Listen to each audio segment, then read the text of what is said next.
Welcome to Challenge Forex. My name is Steve, and join me today as I do my second attempt of a new strategy I'm testing, which is using the MACD and EMA indicators.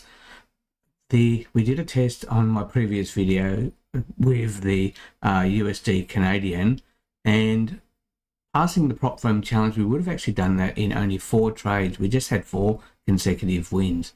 And that's really unusual because we're not going to get that sort of a result when we're trying to pass a prop firm challenge. We're going to see some sort of a drawdown, and in some cases we may actually lose the challenge as well.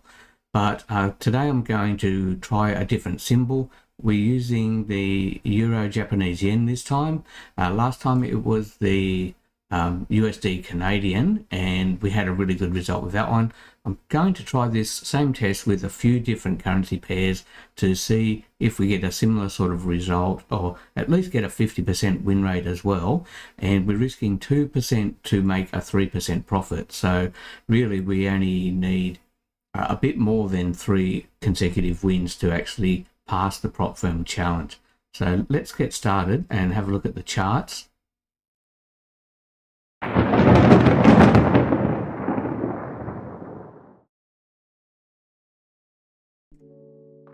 So loading up the software that we're going to use for the simulation, which is a Forex simulator, and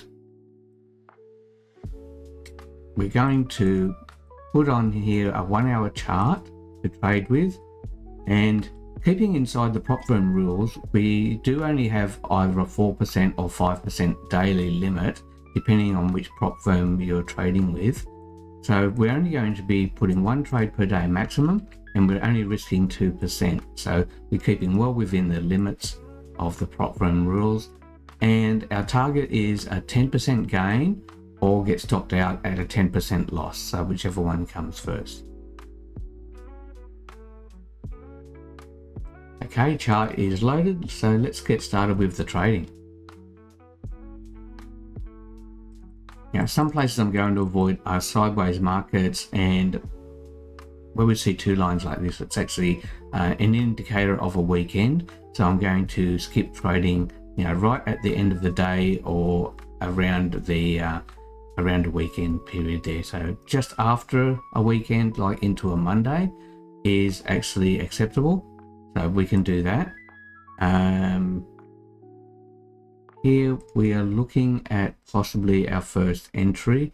One of the rules is that we want to be trading above the EMA 200 for a buy and above the 50 line on the MACD.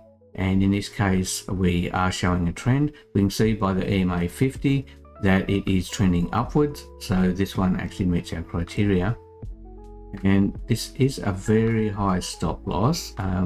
We're going to set that for 100 pips stop loss and 151 for the take profit. I'm just adding 1 extra pip to the take profit to cover the cost of commissions.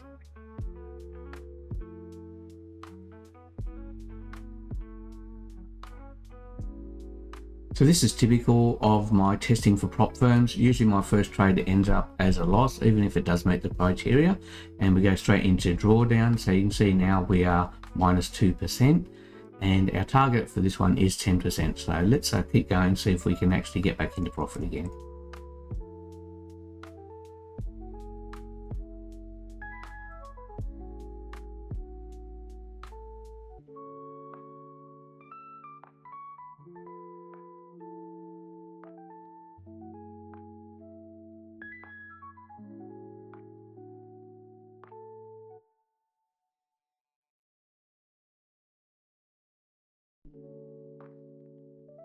We are back above the 0 mark again now, just under 1% profit. So good that we have a risk to reward of 1 to 1.5. That actually helps us getting ahead.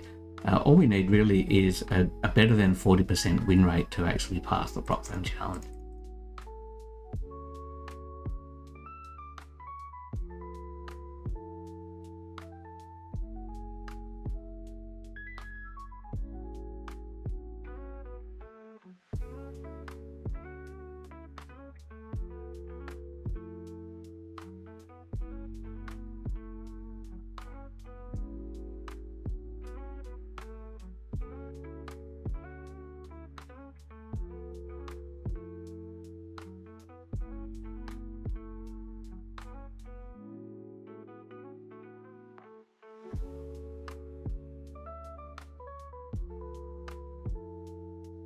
Okay, there we have it, our final trade. And this was actually a long one. I think one of the most difficult challenge attempts or simulations of a challenge that I've attempted so far. But let's have a look at the graph. We can see here that we were going on a steady upward run, but then we had a few consecutive losses, which kind of messed us around a little bit, but we did eventually reach our 10% target. Let's have a look at how many trades we actually took. So we actually took 19 trades in total, and it took just over 2 months, or 2.5 months basically, to pass this simulated challenge, which is okay, that is acceptable. One thing that we can note though, when placing these trades and using this particular strategy, we are possibly going to have more than one currency symbol on the chart at the one time. So we could be trading the same strategy with maybe 4 different symbols, meaning that, you know, sometimes when there's a long run with no trades, there might be a trade on a different symbol that we can be taking at the same time. So that being the case, we might be able to still do it in a month to 6 weeks possibly as well. Okay, so let's have a look at the actual statistics, see what the numbers say. So we've got reached our profit target, which is fine, $1,036. We need to make $1,000. Our profit factor, there is a good sign, 1.56, so that's pretty good. Number of trades is 19, profiting trades is 10, and losing trades is 9. So this is where having a 1.5R is actually handy for the risk to reward ratio.